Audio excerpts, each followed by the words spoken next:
sans mémoire est une justice incomplète, fausse et injuste.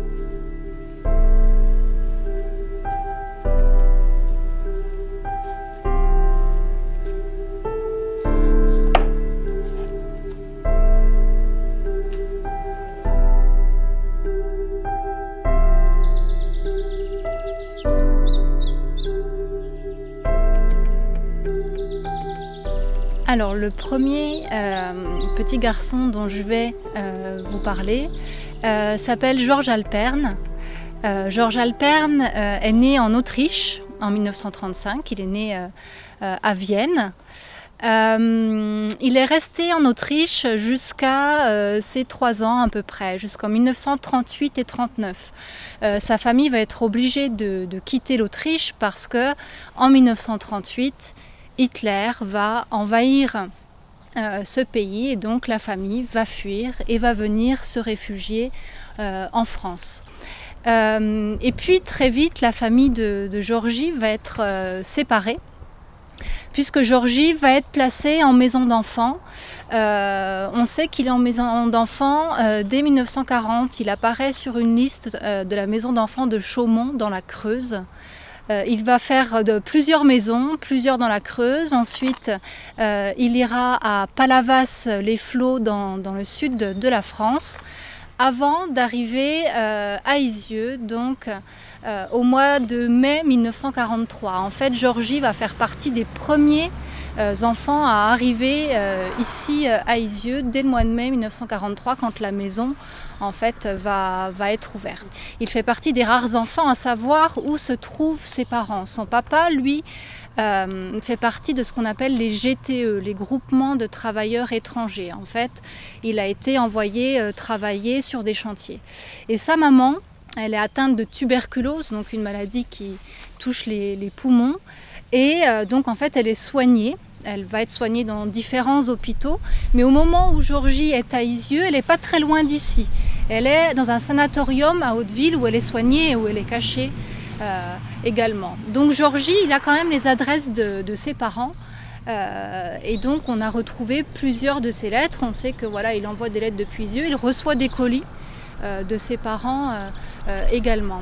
Et donc je vous disais, il fait partie des premiers enfants à arriver ici à Isieux, et il va faire partie des derniers aussi. En fait, il est resté tout le temps l'année d'ouverture de la maison, puisque malheureusement au mois d'avril 1944 il est encore à Isieux, et il fait partie des enfants donc qui sont arrêtés ici le 6 avril 1944.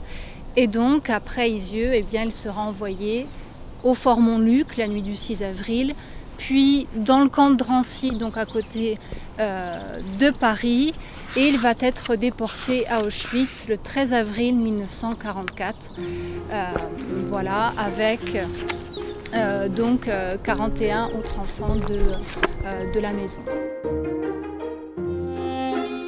J'ai rêvé que je suis dans une voiture volante et je suis en train de voyager et je suis tombé dans l'eau, je suis mort. Pas tragique, frère. Oh là là, comme ça, je suis mort. Oh là. Oui. T'es pas mieux là. Pourquoi t'avais voulu comme ça aller dans le... Parce que j'aime la technologie. T'aimes la technologie? Oui. Ouais. C'est pour ça. Tu te reviens dans la réalité quand même alors? Oui. Bah oui. C'est ça qu'il faut. Oui, je peux mourir. Ah, voilà. Voilà. C'est comme ça qu'on peut se consoler. On va tous mourir un jour, mais personne ne veut mourir. Moi je peux mourir. Bon, bah merci. Merci. Bah, qui veut mourir? Toi t'es bizarre toi. Alors.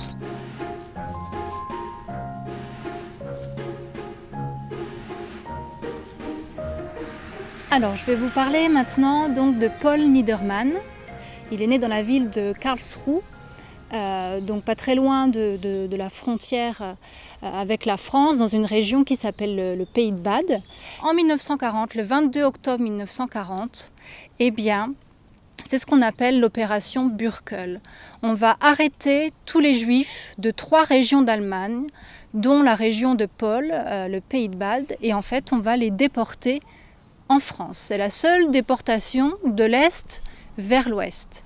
Ils vont être internés dans le camp de Gurs, dans les Pyrénées. Donc Paul, ses parents, son petit frère, ses grands-parents, toute la famille va être envoyée dans le camp de Gurs. Et puis un jour,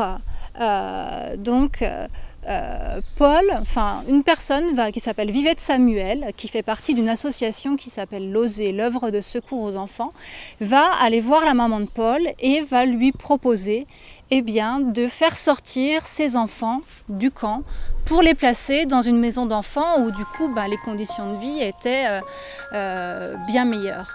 Donc Paul et son petit frère Arnold vont sortir de ce camp de Rivesaltes et vont du coup rencontrer Sabine Zlatin qui sera un peu plus tard la directrice de la maison d'Isieux et donc vont aller dans un premier temps dans cette maison d'enfants à Palavas-les-Flots qui est dirigée aussi par Sabine Zlatin. Paul va arriver à Isieux pendant l'été 1943. En réalité, il va rester très peu de temps à Isieux, on pense environ 3 semaines avant de repartir. Alors pourquoi est-ce que Paul va quitter Isieux? Eh bien c'est un gendarme qui en quelque sorte va lui sauver la vie parce que un jour un gendarme arrive ici à la maison, il vient voir Miron et il lui dit qu'il y a ce garçon qui est un peu trop grand parce qu'il faut faire attention maintenant, les grands on les envoie à Drancy et donc Paul il risque d'être arrêté. C'est vrai que Paul, il a environ 16-17 ans quand il est à Isieux et il est en plus particulièrement grand, on dirait presque un adulte. Et du coup, voilà, ce gendarme vient avertir Miron Zlatin et du coup Miron lui dit de faire ses affaires, préparer ses valises et on le confie à un autre réseau, le réseau Garel.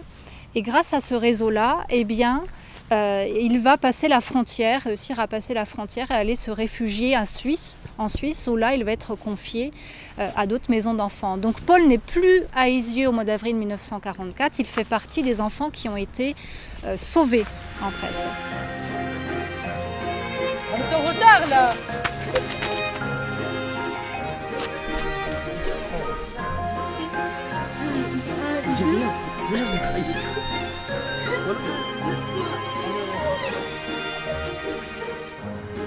Il témoignera en 1987 au procès de Klaus Barbie, le responsable de la rafle d'Isieux. Il témoigne au procès. C'est la première fois qu'il témoigne pour le procès de Klaus Barbie. Et à partir de là, il ne va plus jamais s'arrêter de témoigner puisqu'il va rencontrer aussi bien en France qu'en Allemagne de nombreuses classes devant lesquelles il racontera son histoire. Et aujourd'hui, Paul est décédé. Il est décédé au mois de décembre 2018. Voilà. Pour Klaus Barbie, l'autre est un danger, même si c'est un enfant.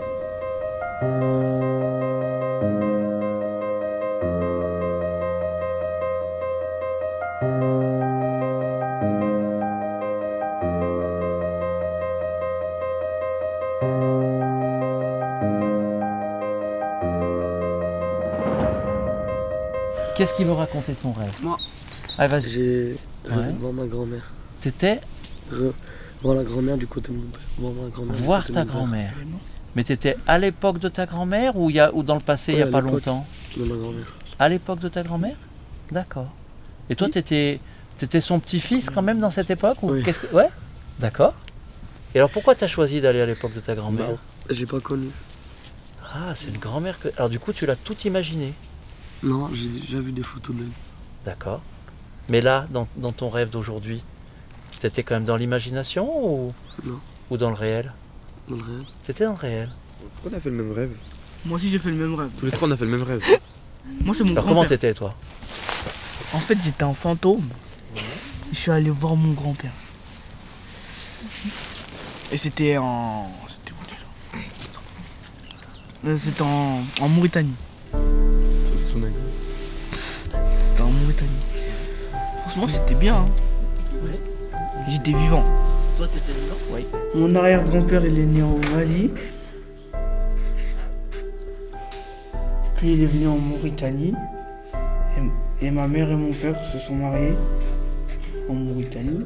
Et ils sont revenus. Il a toujours vécu en Mauritanie ton grand-père? Ah, après lui il est venu habiter en France. Il avait une maladie.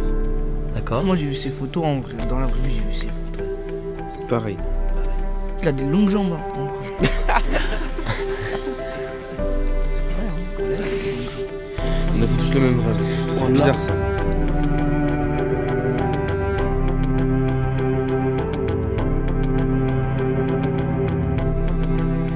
Je vais vous parler maintenant de deux frères, Albert et Mayer Bulka. Cette fois d'origine polonaise, puisque Mayer, donc le grand frère, est né en 1929, donc en Pologne. Et puis la famille va quitter la Pologne. Alors on suppose que c'est pour des raisons économiques, parce que la migration se fait en deux temps. Le papa d'abord va quitter la Pologne en 1929 pour aller en Belgique et là-bas en fait chercher du travail, s'installer. Et une fois installé, va faire venir quelques mois plus tard sa famille, donc sa femme et son fils Mayer. Et puis quelques années plus tard, donc va naître un deuxième petit garçon, donc en Belgique, à Ougré, qui s'appelle donc Albert. Il naît en 1939. Et la famille reste en Belgique jusqu'en 1940 parce que à ce moment-là, la guerre a été déclarée et les Allemands vont passer en fait par la Belgique pour arriver en France. Et donc, devant l'arrivée des troupes allemandes, la famille va fuir et va se réfugier dans le sud de la France, dans l'Hérault, du côté de Palavas-les-Flots. Voilà. Et puis là, malheureusement, eh bien, la famille va être séparée puisque la maman est arrêtée en 1942 et va être internée dans un camp, le camp de Rivesaltes, et elle sera ensuite déportée à Auschwitz. Et le papa, lui, va se réfugier d'abord à Grenoble, mais il sera arrêté lui aussi en 1943, interné dans le camp de Gurs dans les Pyrénées, et puis déporté lui aussi quelques mois plus tard à Majdanek cette fois. Donc les deux petits garçons en fait se retrouvent orphelins et donc vont être placés et ils vont faire aussi partie des premiers enfants à arriver ici à Isieux comme Georges Alperne, puisque Albert fait partie donc des 14 premiers enfants qui arrivent ici au mois de mai 1943. Alors pas son grand frère au départ n'est pas sur les listes. Parce que Mayer, lui, qui est plus grand, va être scolarisé à Belay avec 3 autres garçons. Et donc, Belay, qui est une vingtaine de kilomètres d'ici, mais comme il n'y a pas de moyen de transport, voilà, ils sont internes et ils ne reviennent à Isieux que pour les vacances scolaires. Donc, il arrivera en fait à Isieux qu'au mois de juillet 1943, où là, il retrouvera son petit frère. Voilà. Et donc ces deux petits garçons vont rester jusqu'au mois d'avril 1944. Ils font malheureusement eux aussi partie des enfants qui ont été arrêtés ici. Donc après Isieux seront envoyés donc à Lyon au Fort Montluc, puis à Drancy à côté de Paris, et vont faire partie aussi des premiers à être déportés. Ils font partie donc des 71 enfants déportés le 13 avril 1944 de Drancy vers le camp d'Auschwitz. Voilà.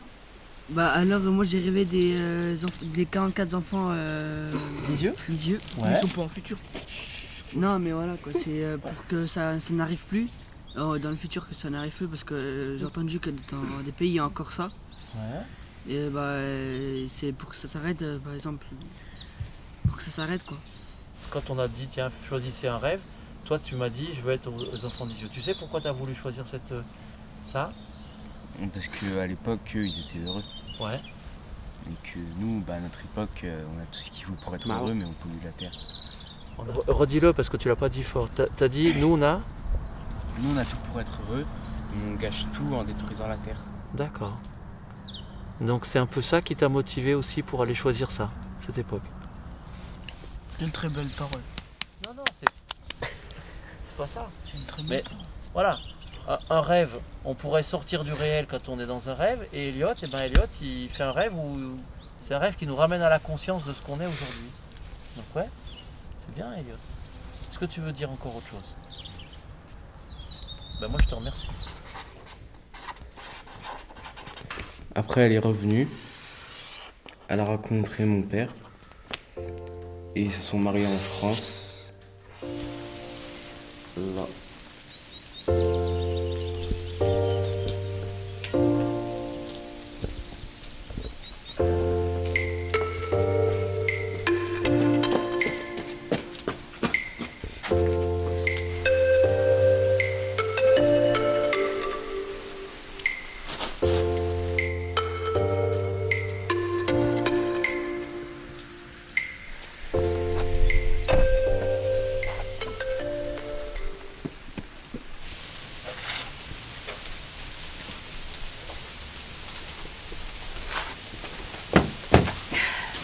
Salut. Ça va? T'as vu ce temps pourri? On va quand même pas faire la balade. Si, j'ai un parapluie. Vous essayez? Si tu veux. Ok. Regarde. Là. T'as vu? Il n'est pas trempé. Regarde là.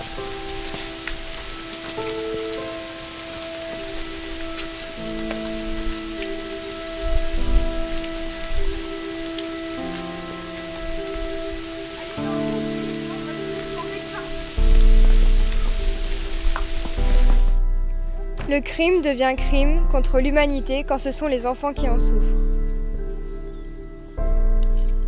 Ils avaient 4 ans, ils avaient 15 ans, qu'importe. C'est l'enfance ici qu'ils ont assassiné.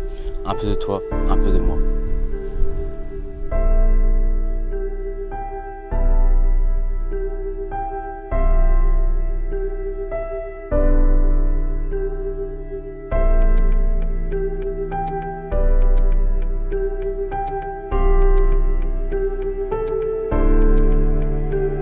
C'était pas la guerre à Isieux. Il n'y a pas d'anciens combattants à Isieux.